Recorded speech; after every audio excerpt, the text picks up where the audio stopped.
Good morning, everybody. You'll have to excuse how I look.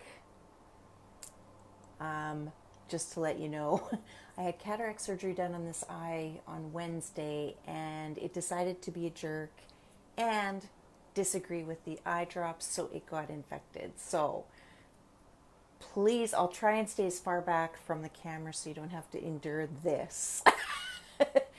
But good morning, everybody. How is everybody doing? We will get Mr. Lee on here as soon as he joins. Good morning, Josh, Mike, and Chaz. How is everybody? Happy long weekend, by the way.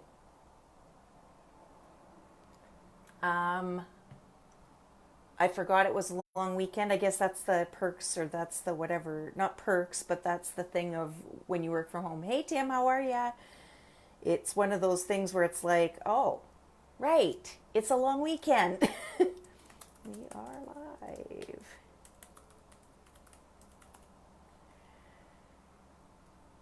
Okay, let's get Mr.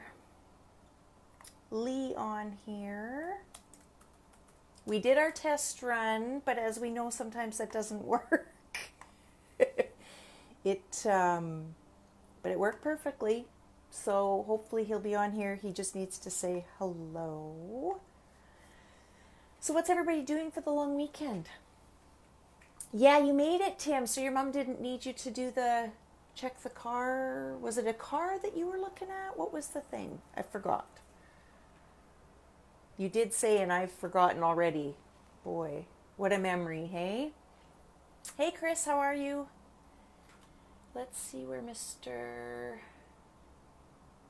All right, if somebody wants to tag Daniel Lee, that would be great. He's probably getting set up, so that's all good. Oh, there he is. All right, Mr. Lee, let's get you on here. Uh-oh, I can't add you. Why? Here we go again. I can see somewhat, Tim. It's not great, but okay. So Daniel Lee, can you make sure that you've liked the page and that your settings are public? I'm gonna try and get you on here. Hey, Penny, how are you? Yeah, I can see somewhat. So they did cataracts. I did this eye 2 weeks ago, this eye Wednesday. This eye decided to be a jerk and not like the drops. So it's being kind of a bugger, but we're getting it back in line. Okay, Daniel, how come we can't add you? Oh, hang on. Hang on. Here we go. We're going to do something. Daniel, you should have a thing at the bottom of your screen where it says you can request to be on.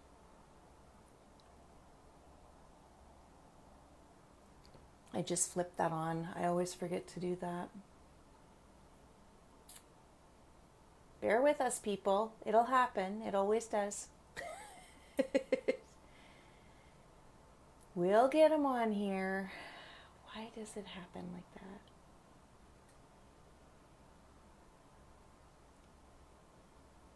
Oh, so Josh is saying it's a green circle with a person in the middle of it.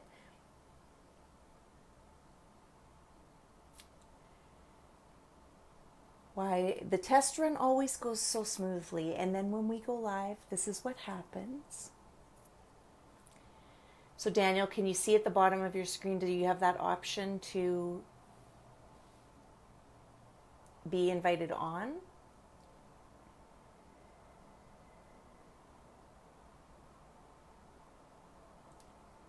Bear with us, guys, sorry. Always is the way. It always is the way.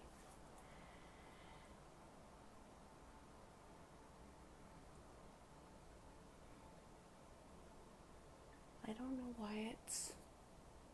why does it work in the test and not on the live? Okay, Daniel, we're going to get you on. There he is. See, everybody? No panic. He'll be here.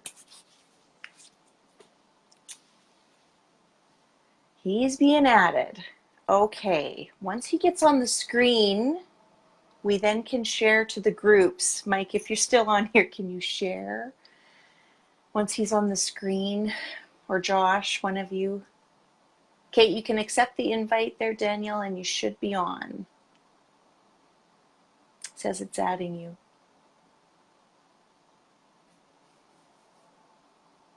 We'll get this conversation rolling yet.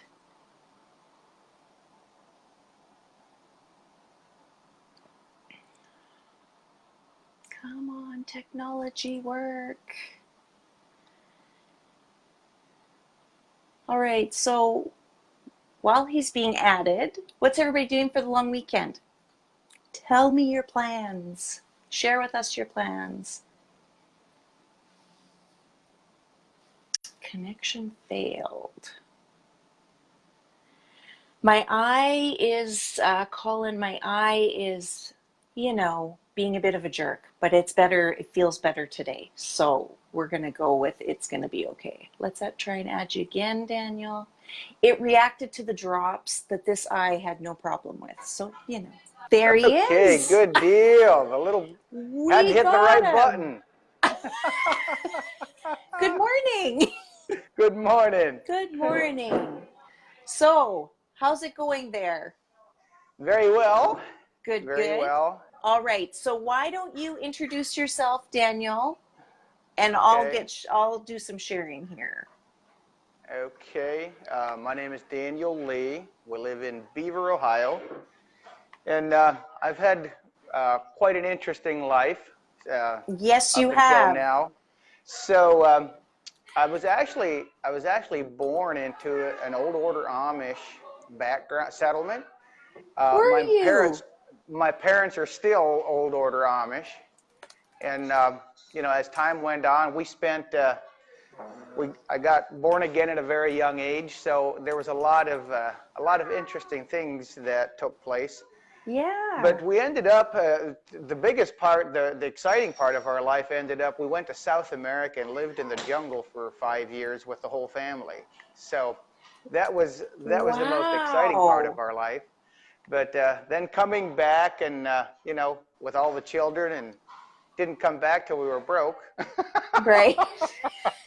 Now let's talk about that for a second. You have how many kids? Tell everybody how many. We have 12 biological and 1 adopted while we were in South America. Right. So it was you and your wife that went to South America. That's correct. Right. And how many kids did you take with you? Let's see. How many did you have? 8. I think we had 8 at the time when we left. Wow. Yeah. That must have been an undertaking. It was quite an adventure.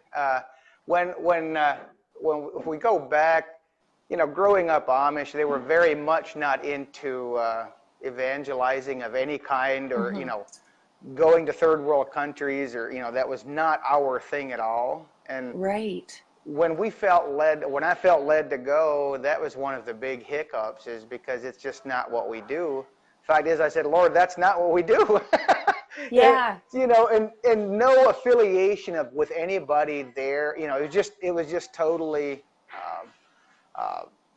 yeah, we just went by faith. And I said, well, Lord, one of the things that's going to happen, if you really want us to go, you're going to have to make the entire family willing and ready. And he did. He did a very, very good job with it. So growing up Amish, so there's no technology, correct? Like there's no technology when you're Amish, that's right? That's right, and that's why these are the first one of these I wrote. Now I get it. I was like, when you were saying that to me last night, I was like, how come he doesn't have headphones for his phone? That's so... So how in the world, okay, so you grew up Amish, so how in the world did you come up to wanting to do that and go to Central America? How did that happen? Well, I believe it was just a Lord thing. Oh, okay, got it. And I think it was more for our sake probably than anybody else, you know. We didn't know anything about it, but we were Amish, and there was a lot of friction because our faith sort of clashed. the freedom in Right. Christ thing instead of the bondage in God thing. It Yeah. was just a really big clash, and so there was always friction. And Right. you can't read the scriptures very long until we figure out we need to spread the message. Got it. It's just the way it Yeah. is. So as time went on and just seeking God's direction all the way through, it got to the point where we knew that's what we were supposed to do. And so we did. I mean, and then we How, went as a family. We didn't go yeah. as missionaries necessarily. You just went We on just your own. went and stayed there with the people. And I Wow. believe missionaries go out and they're expected to do the right thing. Mm-hmm. Preachers are expected to do the right thing. But when just an everyday farmer lives for Jesus, it seemed to speak to them more than all the missionaries that come and go, is what it seemed like Right. to us. So how old were you guys when you made that, when you transitioned, like when you left and went to Central America? How old were you? Well, I went, how old was I? 34, And that's when you 30. decided to, like, so then you left the community. Is it called a community, or how? Yeah, yeah, Yeah. actually it Okay. was. Well, see, I grew up in northwestern Pennsylvania at a small Okay. old order Amish settlement. Mm-hmm. The little town became famous when a tornado went through and blew it away and killed 4 people back in Mm. '85. I don't know if anybody on here knows about that or remembers that. But then from there, we moved to another new settlement, thinking that maybe some of the friction would die away if we just, had a new setting. Because we weren't looking to leave the Amish. I liked Yeah. the lifestyle. It was nice in a lot of Mm-hmm. ways. But when there's a spiritual entangle, I mean, Yeah. it never rests. I mean, the Word of God says it's sharper than a two-edged sword, and it will divide. Mm-hmm. And it did, Yeah. So we tried another settlement up there, and that didn't work. And then we just started asking the Lord where to go. And for 2 years, we were seeking uh, where to go. And we found this um, very plain community in Parisburg, Virginia. And we went down there and lived there for 5 years before we went to South America. And that group of people was a lot more open to, Mm-hmm. going to South. Actually, they were thinking about moving the whole church there. The only trouble is they were going because they thought the U.S. was going to crash or something like that. They weren't Ah, going okay. because, uh, and we didn't know why we're going. We just knew we were supposed to go, so we did. And Wow. so I went down first. Mm-hmm. I mean, I could tell a complete story about how sure we were that I was supposed to go, because it was a hard decision to make. I'd never, tried to go by boat, got entangled with a crazy situation, Trinidad and Tobago. It was just a nightmare. Yeah. And when I was in a bad situation, I just told the Lord, I'm willing to go wherever. I just Mm-hmm. need to know what. So I could not find a place for the family once I got to Guyana. We came back home again and thought it was over until I got home, and then the pressure was on even more than before. Yeah. So we just literally packed up, lock, stock, and barrel, loaded a shipping container with a bunch of farming Wow. equipment, Yeah. and flew down there, got off the airport at Delta, and went to a hotel. Wow. We had no place to go at all, nothing Right. ready. So, but And everything worked out very well. how old were your kids?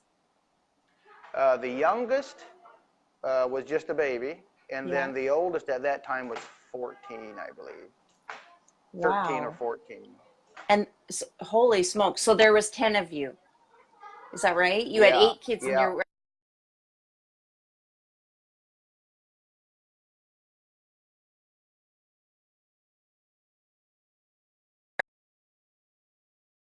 section.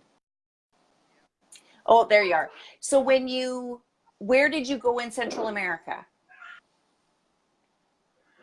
It was What actually was, South America, Guyana, oh, Guy, South America. I'm sorry. Guyana. Guyana. Yeah. Yeah. And you stayed I'm there not for sure how how to long make these again? things work. I We can were hear there you. for 5 years. Yeah. Wow. Can you hear background noises at all? Little bit, but it's okay. Okay. Yeah. It's your kids, right? or Actually, grandchildren? these are the grandchildren here. And you have how Jesse, you want many? to wave? Hi. You have 7 grandchildren, right? That is correct. Yeah. Wow. So you stayed there for 5 years, did you say? 5 years, yes. And I you, came home. We came home a couple times. We came home um, and helped when we, when Joanna was born. She's 8 now. I mhm. came home, and that was my first experience on foam roofing. I was a roofer. I did my first roof on my own when I was only 14 for somebody we knew. Yeah. You know, so but that was shingles. But then 8, 9 years ago was the first time I got involved with personally working on a crew in foam roofing while we were home for that 3 month stretch of time. And just because you wanted to have, you needed a job while you were back home, is I that needed it? And that's that's how right. you I started. needed. That's right. That's right. And that's history ever since, hey? It is. Well, I like doing it. I thought it was pretty cool. Hmm. Um, you know, it was easy work compared to what I was used to as far as shingles was. Yeah. Um, and the guy I was working for, he was very particular about what he would never take a tear off, and you know, so I only seen the gravy side of it, only the nice roofs. Right.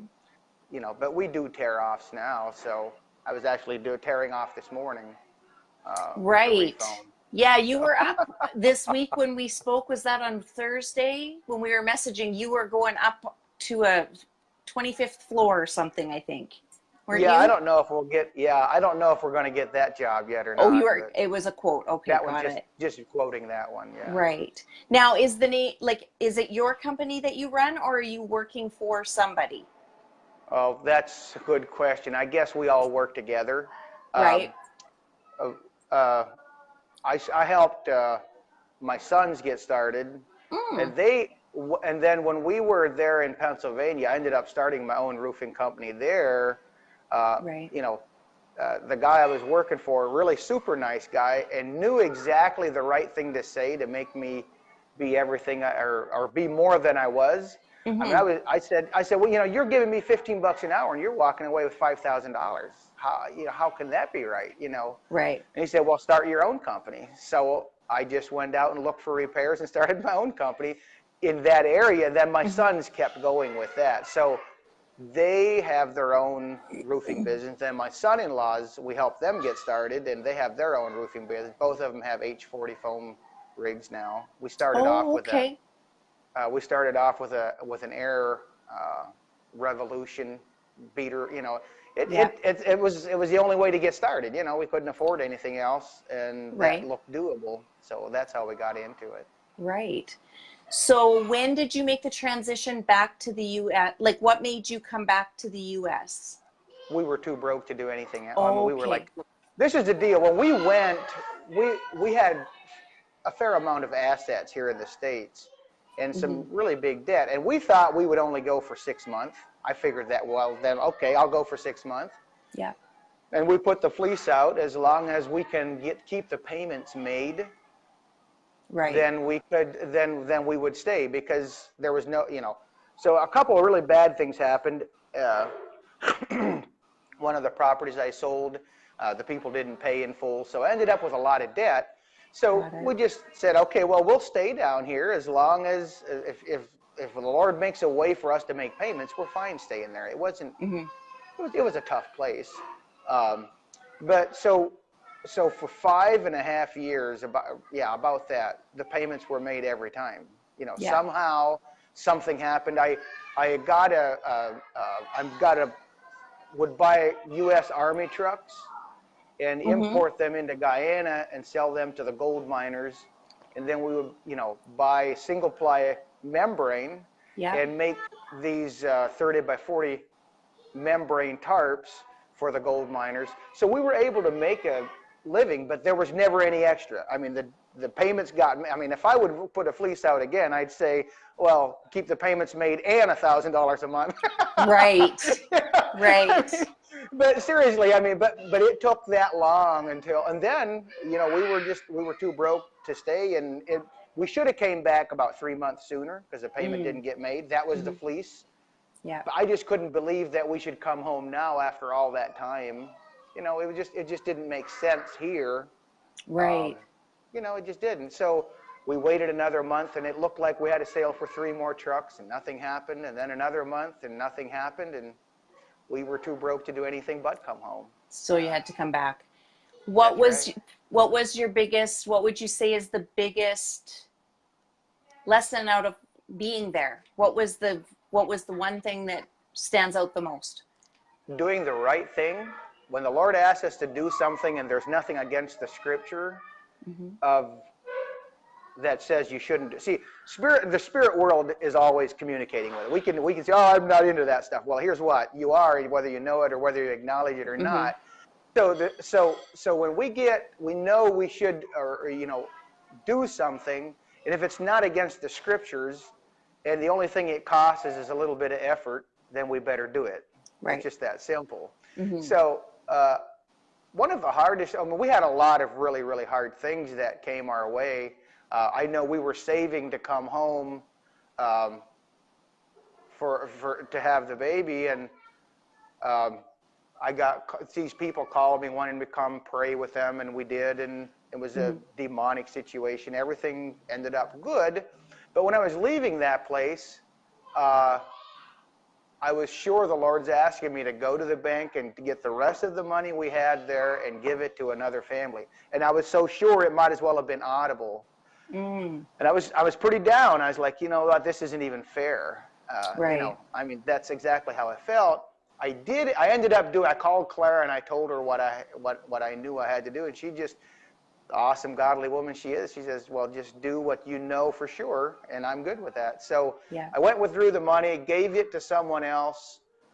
On the way home, she calls and says that someone had just contacted her from the States, and there was a donation that was 10 times as big as the money I'd given away. So now we had it, So hard things. What I'm trying to say is there's a lot of things, but when we know that we're supposed to do something, regardless whether it makes sense here, there's a blessing in just doing it, as long as it's not something that's against. I hear people say, "Oh, the Lord told me," but the Scriptures would say that it probably wasn't the right spirit. Right. Got it. So we got to make sure, but listen to the spirit world. It's real, Right. and God will direct us wherever we need to go. Where we're supposed to go. Yeah. That's right. And obviously then directed you to adopt a child from there. Yeah, it was one of those things that. We were not looking for more children. Right. You already had 8.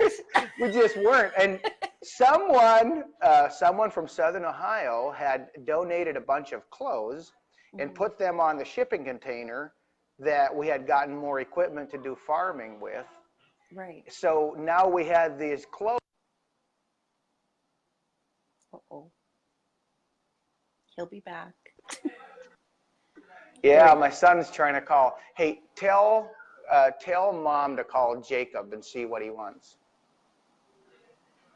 They know I'm on here, so I'm not sure. It must be something that needs attention. Yeah.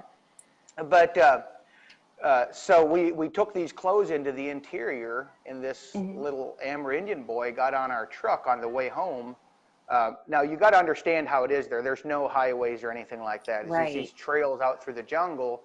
And there's no road signs. You got to know where you're going, or you probably won't get your, So we had a couple different times where our guide took me in, so I got to know the way. So this little Indian boy gets on the truck and he wouldn't get off. So I went into the oasis there. I mean, you can't just stop at a gas station and buy something. I mean, it's 100 miles of jungle, So I went in and I told the Indians working there that this little boy won't get off the truck. And long story short, when they, there was probably a dozen of them gathered around the truck, giving him a really hard time. I felt sorry for him, and at last one of the ladies told me the story that his mom had died 2 years before, and he was really homeless. Oh, and I said, well, and they wanted me to drop him off at a jungle like 70 miles north of where we were, and then he would find his way to another village where his sister lived. And I said, well, there's no way that I would do that, but I'll take him to his sister's village. But we couldn't find the village. But I left my phone number and everything, my contact information. So if someone You know, if we end up, and then when I told the lady I wouldn't do that, I'd take him home before I did that. She go, oh, that would be the best thing you could do is help him out, you know, give him a Yeah. home and whatever. So we ended up doing that. And all these years later, he's almost 18 now. Wow. He helps us on the roofs, and he just turned out to be a really good worker. Right. So it just fits in with the family. Little Wow. bullheaded. Yeah. Well, like sometimes with that many people, maybe you need to be. Yeah, that's right. That's right. Wow. So, So you guys then came back and you started your company. And how long have you had that going now? Like, what is the time frame now? How long have you been back in well, the States? we've been back in the States since 2013. Oh, okay. Steady, 14. I think, I'm not even sure. Somewhere in there.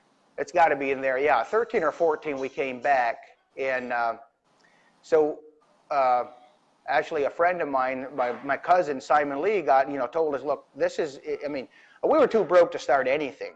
Yeah. And there's no way that you're going to feed 13 children, make the farm payment, or the property house payment, and the insurance and the tax and the whatever Everything, on yeah. on a regular $20 an hour job. There was just no Right. way. And so it was either start my own company or lose what we had. We still had our property there in Virginia that we were still making payments on all these years. Mm-hmm. So it was either we had to do something. So I did Right. logging, and then on the evening I would make phone calls and tell others about the roofing business that we were doing. So that started generating a little bit of income. We sent Simon Lee actually let me borrow money to send out a set of mailers for roofing. Now I had helped Right. them enough that I had a little bit of an idea what's going on. Mm-hmm. And he sent his rig down then to foam my first roof. And that really got us started. And then we Yeah. would keep sending out mailers periodically. And I know when we started, people say, oh, this and this and this, tried to talk us out of it. But I can only imagine, I mean, the roofing business has been so good to it. Now, it's been hard. Don't you? I Yeah. mean, look at my face. It's sunburned. Yeah, We have it's worked tough. our tail off. It's Yeah. not easy. But there's no other business that we could have started to been able to catch up with the, back 3 months. I mean, we're at the verge of foreclosure, So there's Mm-hmm. no other business we could have started to catch up. And I walked out the door the other night, and all the whole fleet of truck, all the sons and son-in-laws. I mean, there's $500,000 worth of vehicles sitting in the driveway. Yeah. And I think about someone had given us a 16-passenger Dodge van. Yeah. From that to this in such a short period of time, and we do have some. I mean, I have to give a lot of credit to our customers. We ended up with a lot. I mean, I hear horror stories about customers. Mm-hmm. That this customers did this and this. We have been blessed with the best customers that anybody could ask for. I mean, we've Right. had things that went wrong, and they were never upset when we made it. We could just make it right. They didn't set out to destroy us, if you know what I'm saying. Yes. And Yeah. I hear horror stories about that. Right. So we would have never had that amount of, I think it's a blessing of God. He gave us the right customers. Yeah. We were able to grow very fast. I became a director in the Conklin Company fairly shortly. Mm-hmm. That just simply means that we've done a certain amount of things. Right. I've got 2 sons that are now directors in the Conklin Company, Right. and we've got a couple hundred distributors that are also using. So that makes a nice income as well as the roofing company income. Right. So that's. And so when you started, you said, so you started out doing mailers. So like did you create them yourself, and then did you? We've got a mailing company. Yeah. We used Redfern Marketing, Right. and she's actually a cousin of mine as well. It's all Yeah. family. It's all family. Yeah. So she designed these mailers for us and Right. sent them out. And it's actually a really good way of getting started. And I don't care what company you're with. Mm-hmm. If you're starting a roofing company, people Yeah. have to know you're there in order to do business with you. You can't Right. just say, well, I'm going to have a roofing company and go get your tax identification number and open a bank account And and away get you go. insurance and all. Yes, you Yeah. can't do that, but they have to know you're there. So the first year, while, we also did a lot of cold calling. We had these mailers, in these Right. trifolds that we would just go from business to business, say, look, we're in the area, we're local, fairly new, some experience. The company backs us up. We're here to help if you have any roofing issues. And we did mostly repairs the first couple of years, just people trying us out. I mean, like the job we're on now, it's a $500,000 project. Wow. But that started with 14 really crappy repair jobs and, Right. and little nasty roofs that nobody wanted to do. Yep. I mean, this is actually my son's as customer. They got them from a trade show or a mailer. No, it was actually from a mailer. They send out 2,500 mailers. This is one of the people that called them, and they went out and they did a small job, and then they did a couple more nasty little jobs. Then they did one that just went really bad. They couldn't make it quit leaking, and they were back on that roof probably 10 times, and they just wouldn't give up trying to figure out. Then they figured out it was actually the wall above the roof was leaking. I mean, you couldn't tell. The water got in behind all the way up on the wall, ran behind the siding, got inside. I mean, you could take it off but it went inside the studs and then came. I mean, it was a really hard thing to fix or find. I mean, no one would have expected it to be happening. Then after that, they just started, getting one job after the next from them. And then they ended up, I mean, with all that disaster happening, you'd have thought that the customer would have backed away. But instead, they just liked them better, seemed like. They ended up closing a $1.2 million job with them. Wow. And these kids are 23 and 24 at the time. Yeah. Wow. Impressive. Everything went well. The customers are happy, and now they're doing another $500,000 project from the same customer. Yeah. Well, part of that too, like they didn't give up. They kept going back and trying to fix, so that's the key. They didn't abandon the project. Like there are people out there that would just throw up their hands and say, we're done. We can't fix it. And call it a day, but they kept going back. That's right. And that is doing the right thing, even when it costs you money. See, the thing is, people are willing to spend $10,000 in advertising, or they'll drop $5,000 a month on a SEO campaign, and they'll keep doing that for a long time. You take that same money and go back and replace a roof, even if it's not really your problem, if it's not even really your fault, that's the best advertising. I mean, if you're not, we don't do any advertising at all anymore, hardly. I haven't sent out any mailers for 4 years. And just referrals and repeat customers have kept us completely busy. Yeah. And I'm totally convinced that's the key.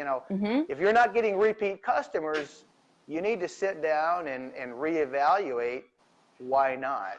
Right. Either you're too expensive, you're too picky, just not a nice guy to do business with. Right. Or you're not, if a customer is getting a good value for the money they spent, and good customers, they want us to make money. They don't want us to be just about on a margin of virtually going broke. I mean, that's how if I go buy something, I want to know that whoever sold it to me made out good enough that they're not going to go out of business when I need help.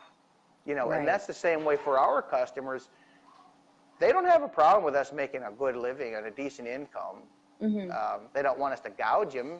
And as long as they're doing other bids, I mean, I think that sort of takes care of that. But that's still the way it is. Right. Right. So what would you, I guess we should find out, how did you become a member of Spray Foam Worldwide? That's always the question. How did everybody get connected here? Right back when they got started, there was just, there were hardly any members. I had done a search about spray foam. Because I was thinking we needed a group that we could,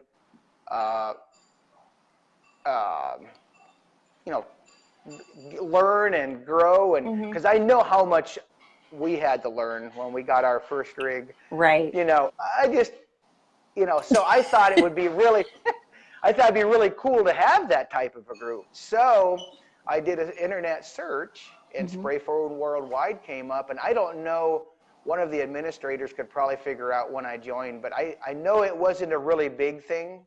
Yeah. But I know it helped us an awful lot as time went on. Right. It's because of spray foam worldwide that we have the 2H40s, because Right.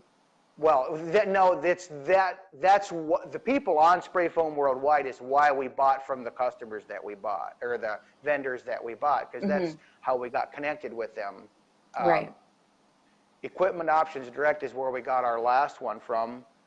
Spray foam out of Georgia was the first H40 we bought, and that we were so happy, and we should have, you know, there was not, we don't like to borrow a lot of money, you know, Right. so we were about 20,000 short of going with the same company. Said, you know what, let's try this. We don't need all the bells and whistles this time. We know we don't need an air conditioner, and we don't need extra steel plating, and we don't, you know. So we went with spray foam or Equipment Options Direct, and they gave us a fair equipment for the price that we paid. Yeah. But, you know, if you have the money, make it as nice and as easy as possible. If you Right. don't have it at the time, well, then you got to do what you got to do. You got to do what you got to do. Yeah. That's right. I mean, I still think it's best. See, the young guy that I was if we're helping other people get started, if they have to have all the bells and whistles before they're willing to do it, they're Right. probably not the right guys. But if they're willing to rough it and work their way into it like we did, Yeah. I love having them on my team. Right. Well, and It's that's, just I awesome. think that is where it gets mixed up sometimes, is people think they need to have all the bells and whistles before, it's like the cart before the horse, you Yeah. know, Yeah. comment or whatever that is. Yeah. But yeah, like people get that mixed up. You need to work your way up to all the bells and whistles. Yeah. And not Yeah. overextend yourself, and not, you know, rough it out for that however long it takes till you can afford the bells and whistles. That's so true. But how are your eyes doing? That was the. My eyes are doing okay. So my left eye is completely fine. It's this one that's being not very pleasant and is being difficult. But the drops that they gave me, for whatever reason, decided to react to the drops. So we had to go through a whole new bunch of drops. So it should be better by Monday. Yeah. Hopefully. But Yeah. yeah. Well, here's something to avoid infections and stuff. You know, we went down there in the jungle, so we had to learn Oh, how to take care of ourselves. Right. You know, I mean, we really did. And I took home medical course, you know, all natural medical courses and stuff, you know, to learn a lot of things. And with your situation there, if you get an infection or something, eyes are a big deal. And, Yes. But a good grade of colloidal silver, just a drop in the corner of the eye, will keep that from becoming infected, or should help. Oh. I mean, of course, talk with your doctor first. I don't know Right. after a surgery, but like pink eye and all those, you know, infections. I mean, you go into the jungle, you know, we had no road to us. We had to know how to take care of ourselves as much as possible. I guess, so that's the 500 parts per million colloidal silver is really good for almost any infection, but especially like in the corner of the eyes and whatnot. So Right. So somebody on here, Andy Yatz, I don't know if you can see the comments, but he says, you're the most determined guy that he knows, takes persistence to the next level. Well, thanks, Andy. Yeah. Yeah. Well, we have really just stuck to it. We make a big deal out of trainings and personal development.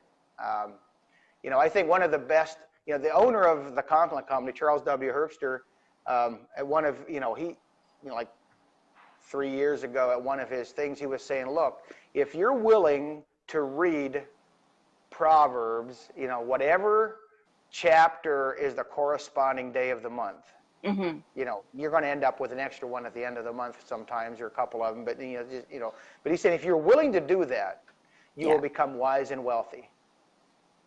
You know, because interesting, yeah. And it is interesting, because when you read Proverbs again and again and again and again, and what I found, I mean, it's like 3 or 3.5 years now that we try to practice that. Now I Mm-hmm. do skip. I've went through it so often. But here's what: it doesn't matter. There's always something that I don't Right. remember ever reading before. Proverbs is wider and deeper and smarter than anything you can imagine. But what I think, what I've learned is when you do that, and you want to know you need direction. Mm-hmm. It's amazing how the Lord brings the proverb verse into mind to Right. deal with a situation. I mean, it's just amazing. Um, Yeah. so that's really an interesting thing. Very So interesting. Yeah. And so how, well, you've got a lot of family involved in your business. So when, I guess, as a, do you guys travel quite a bit or are you pretty yeah, close to actually home? no, we're actually 1,200 miles away from home right now. Oh, are Uh, you? Oh, okay. yeah. So we rented. We rent. We we we charge a good bit for what we do. We Mm-hmm. don't. We used to be really, really frugal, and we still are as far as quality. Yeah. But when we have all my children are here, and all my grandchildren are here, except one daughter. you know, Oh, okay. staying in this. We rented this big house down here. It's called Ron's Pool House or something. If you Mm-hmm. guys ever go to Tampa, it's an awesome. Look at this place. It got a Oh, it's got a pool. pool. Very I, nice. I mean, that's the. I mean, it's just a nice place. Yeah. So And your then we family got, always goes with you when you travel? yeah, well, unless it's just a 1 or 2 day thing. But yes, we take the Right. whole family. Oh, Yeah, wow. Okay. So and that makes it easier, I guess. You're not away from it does. everybody. And yes, and we don't have to and we don't have to hire help that way either. You Right. know, we have like on this job, I think there's 3 guys that are learning. Mm-hmm. They're learning what we're doing, and their goal is to do the same thing once they feel their apprenticeship is. I mean, and see, you can go through a company's training, and I Mm-hmm. think that's very, very, very important. Yeah. But I know how green I felt, even with a little bit of time I spent on roofs before we bought our own rig. I Mm-hmm. know how green I felt. So I think it's just wonderful when these young guys can get started, be on the roof, hold the hose, and become sprayers. You know, Right. it's just awesome. I mean, they know what's going on, um, so it works very well. So we have young guys that once we train them. See, here's what happens with your typical um, construction business. You Mm-hmm. hire someone, Yeah. you train them, and then they go away and become your competition. Right. you know, It and happens that's good. lots. Yeah. That's just the way it is. That's the way Mm-hmm. it works. But with our business model, we train them, and the better we train them, and the faster we train them, that they can go on their own, they become part of the team. So they're not competition. We're always helping those that we trained and went on their own. We don't have to fight them down because Right. when they start buying from Conklin and we train them, of course they're going to open their account with us. I mean, why wouldn't they? Unless you're a real jerk, you know. Right. Yeah. I mean, so of course they open their account with us, and we help them be successful, and therefore we earn a commission.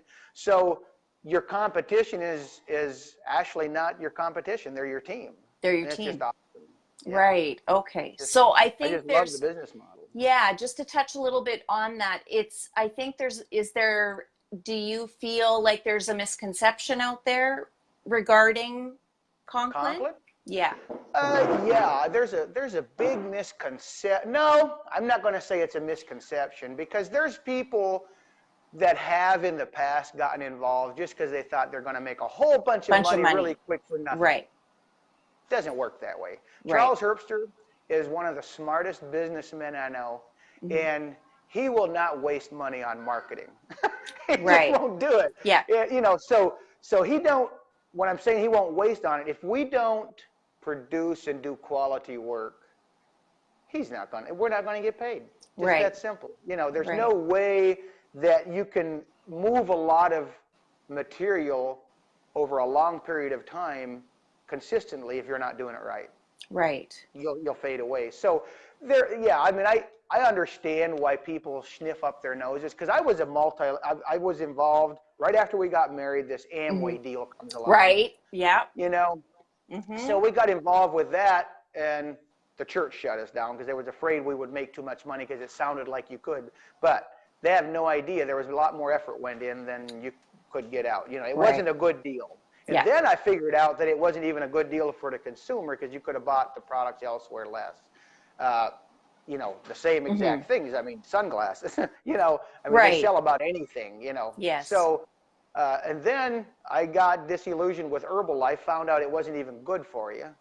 My dad was very overweight at the time, and we were like, hey, yeah, well, this is a good idea. Well, then I got really disillusioned. So, yes, when Conklin came along, I actually bought a lot of the agriculture products for South America.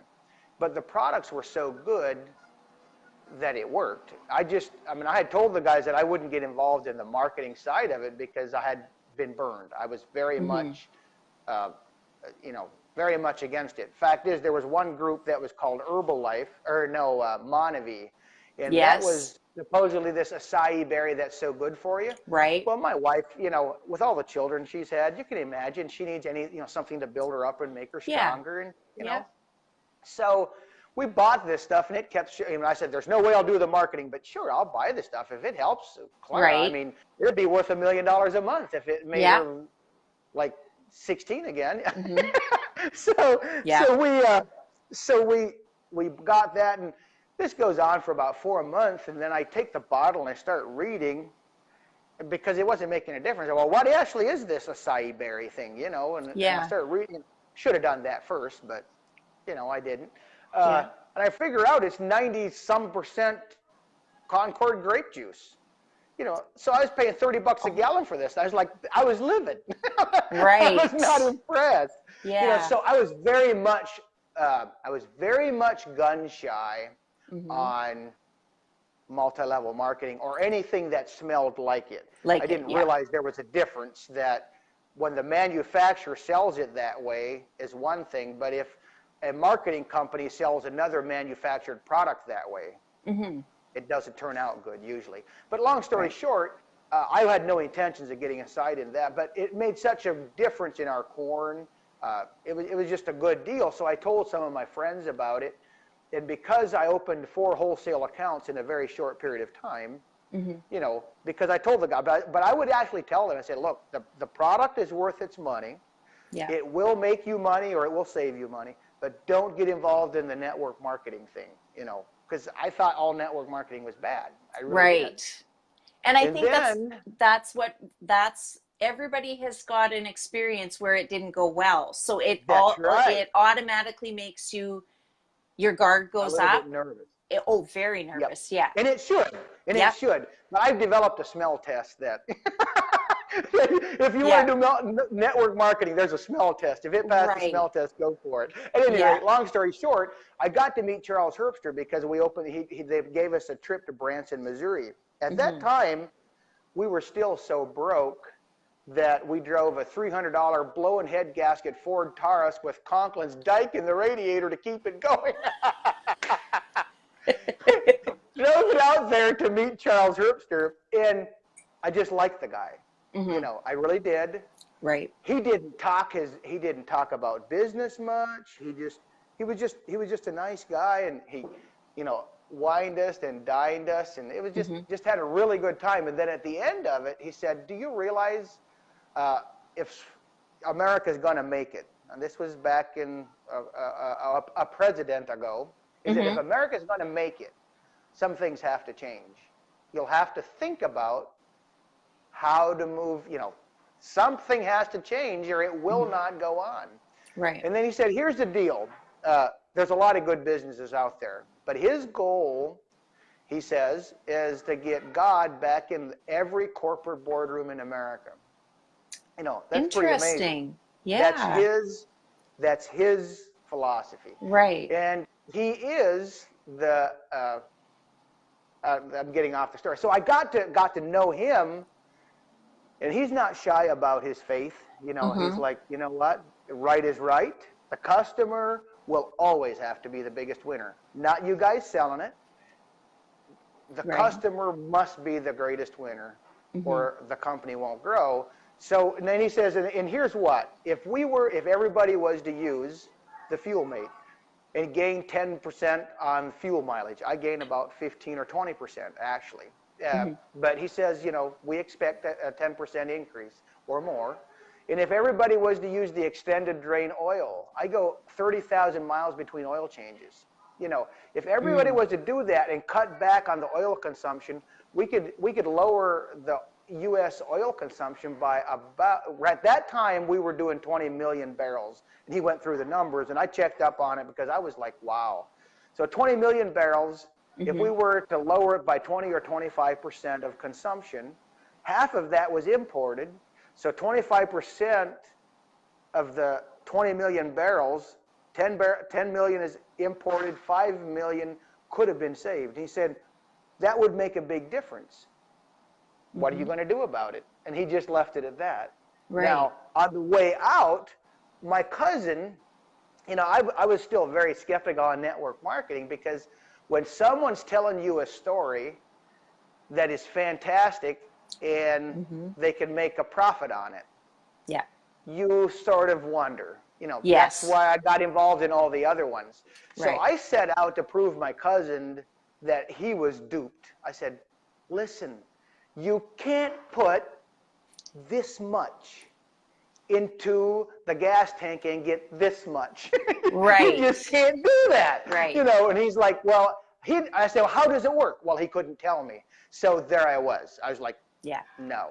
Okay, so after I met Charles Herbster, and the main reason we went is because a couple of my cousins insisted that I need to go and meet this guy so I would not be so skeptical. Mm-hmm. And that helped a lot. But then I had to know why it works. And what they're Right. actually doing is they changed the molecular structure. And I used to raise fish. I love fish ponds, by the way. Right. At any rate, so I know that when we cut a bubble in half, Mm-hmm. in other words, if we put a cubic foot of water down in the bottom of the pond, it goes bloop, bloop, bloop, and it's up on the top, Right. we gain almost no oxygen exchange.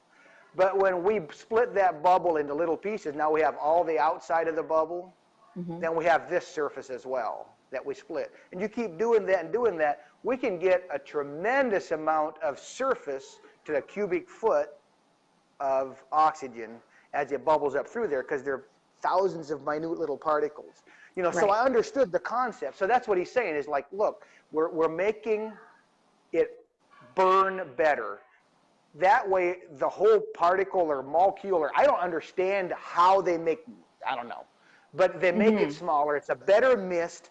They do something to the molecular structure that makes it mist into the engine better, so it's smaller particles, so it burns it all up and it's not going out your exhaust pipe. So now I'm like, yeah, well, that actually sounds reasonable. Mm-hmm. And so I'm good with it, Yeah. even if it works and I'm not understanding it, I had a problem with it. But so I got to know him more and more. And as time went on, I realized that, well, my sons wanted to start the business, so they did. Mm-hmm. And then my son-in-laws, and they did.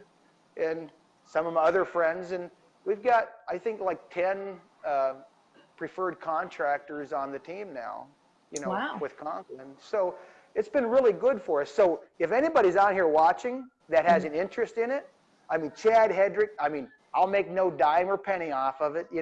It's another team completely. Yeah. Find someone that you like, that you think is honest, that'll give you the right answers, and go to the training. And if you don't like Right. what you see, Then you don't have to what do did you it. lose? What did you lose? Yeah, Right. exactly. Yeah. I think if people really knew what it was, I think it would be.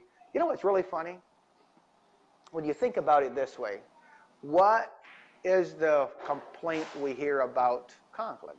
Oh, it's the Amway of roofing systems. Right. Okay. But isn't that pretty cool that that's the best complaint they can find? It's not the value of the product. It's not the contractor. You know what I'm saying? Yeah. So, Right. if someone's serious about doing good work, using a product that stood up for 30 years, Mm-hmm. it's not in the development stage. They're still developing new products necessarily, but it's a proven system. So it's something I can feel good about putting our entire family's life behind. Right. And so you've been with them for how long now? We opened our account in 2010 to just as a customer. We were Right. not, I was interested in the marketing side of Yeah. it, you know. Yeah. And then in 2011, I had a friend that I was able to help by opening a wholesale account, and I wanted a bunch of products.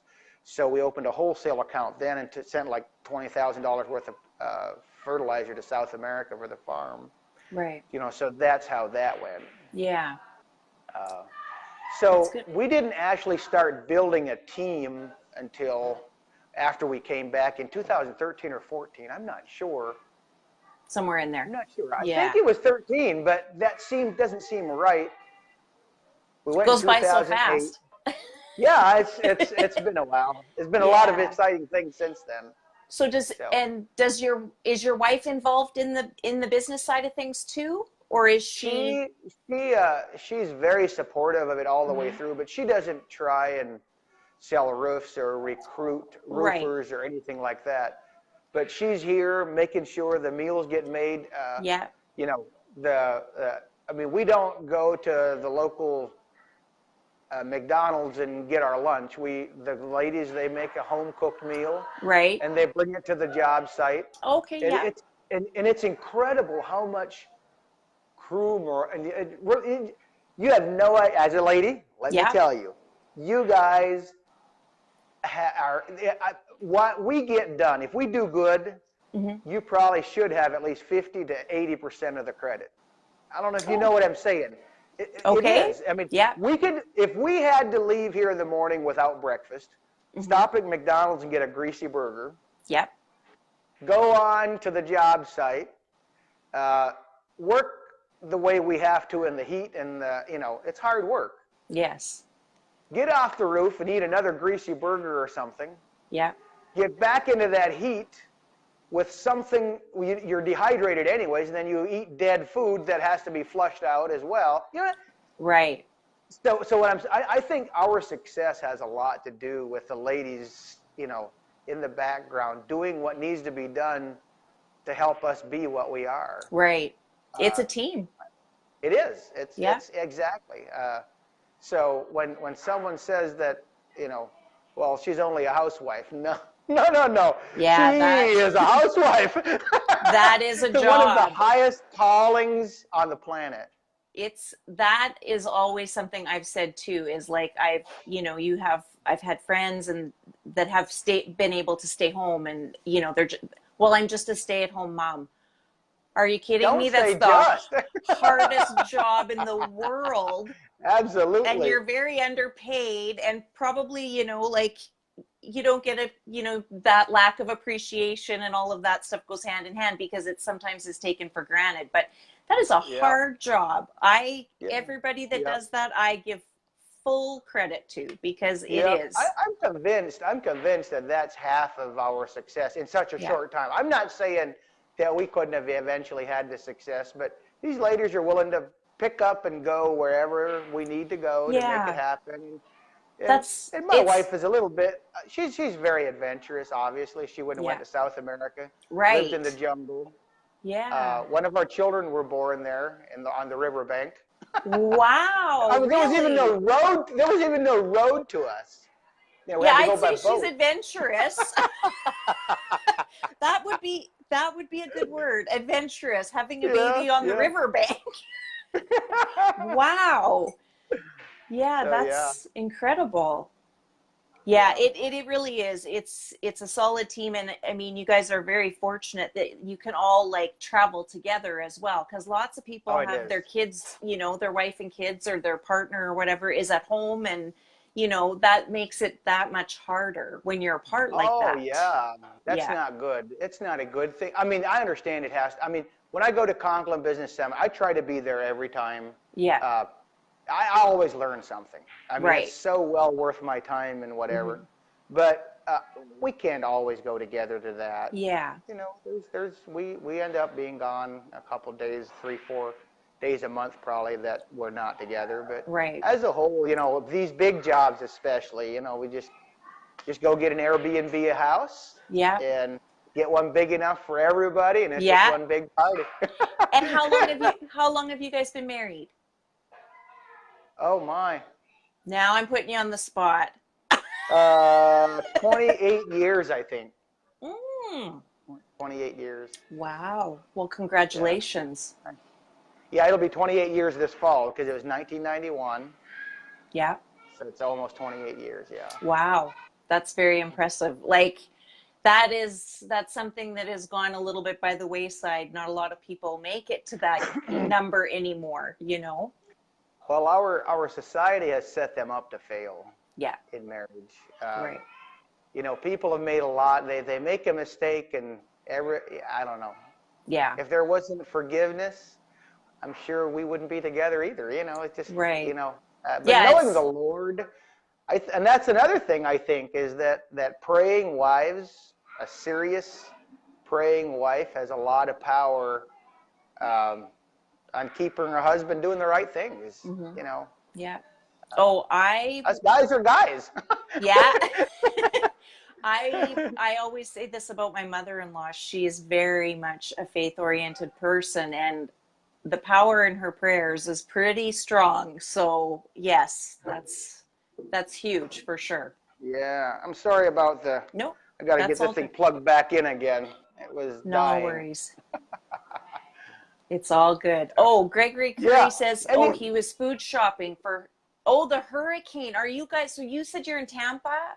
yeah, Is that yeah, in and the water is been off the shelf for 3 days. There's no holy water. I mean, it's smokes. crazy, but Mhm. I don't know. I've never weathered a hurricane. I guess it's another new experience, Right. Another adventure, right? another adventure. All right. But I Well, don't know. I expect it to go north. I don't yeah. think it's going to get us, but Well, whoever's in that path, I hope you guys are safe and yeah, prepared. I've never yeah, endured a hurricane either, but I know it's pretty scary. yeah. I've got a question. You guys do marketing as well, right? Yes. Yeah. And I've not heard you talk a lot about that. We're flying under the radar. Yeah, Mike Cirqua and I do marketing. Yes. Marketing, Okay. SEO, we do a bunch of stuff. We're working on some very cool stuff. Okay, good deal. Yeah. So we'll have And to listen to that. We'll have the coffee live with Carla to and listen Mike. to what you guys do. Right. Yes, we should do that actually. We should do Yeah, that. Yeah. No, yeah, we've talked to a number of people again, Spray Foam Worldwide. We've had a number of conversations. We've got a lot of awesome customers, and it's just been, and it's nice to work with people, and you work within whatever their means are. It's not just, okay, this is the price and that's it. Like we want to work and help people, in this industry, and sometimes the money is just not there to do it, Well, go big. So let's work you with got to what you've got. start where you are. Yeah. Yeah. Well, that's just it. Yeah. Here's what. When we are willing to turn the $100 that we have into business instead of a six-pack once a week for the month, you know what I'm Right. saying? Yeah. If we're willing to put that $100 to work rather than drink away the troubles, Yeah. uh, put it into do something. I Do mean, something with it. Yeah. yeah, that's right. Do something. Yeah. Plant a seed, because without planting the seed, there's going to be no harvest. Right. And I think when you say do the right thing, it's also like we both, him and I know over before we started working together, we've individually, like, if somebody just needs a hand and needs like some questions answered, or yeah, like we're going to help them because it's the right thing to do. Like not Hmm. everything is about money, and it's just about bettering. We want to see we want to see everybody succeed. So Yeah, that's the goal. So that's it's awesome. it's a big family, really. Well, here's what I've learned is that when we help people, Hmm. like uh, a real good friend of mine, Andrew Hertzler in the Conklin business, Hmm.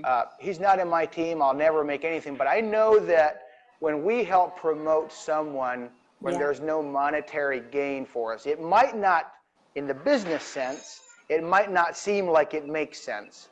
Right. But see, I believe God's keeping score. I'm saying, because if we're doing it for the Lord, He repays, we know the other person can't because the system isn't set up so that we can even get paid for what they do. Right. However, the Lord brings another blessing from another area, often from those. Yeah. I've seen so often when we help someone, now we think they owe us a favor.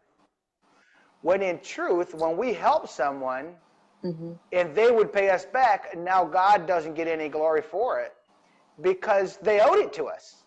But often when we need help, God raises up someone else, Yeah. someone we didn't help, so that when they help us, He gets the glory for raising them up and making this person a good person, Right. instead of making us feel that we just got what we deserved. I don't know. I've seen it so much. Yeah.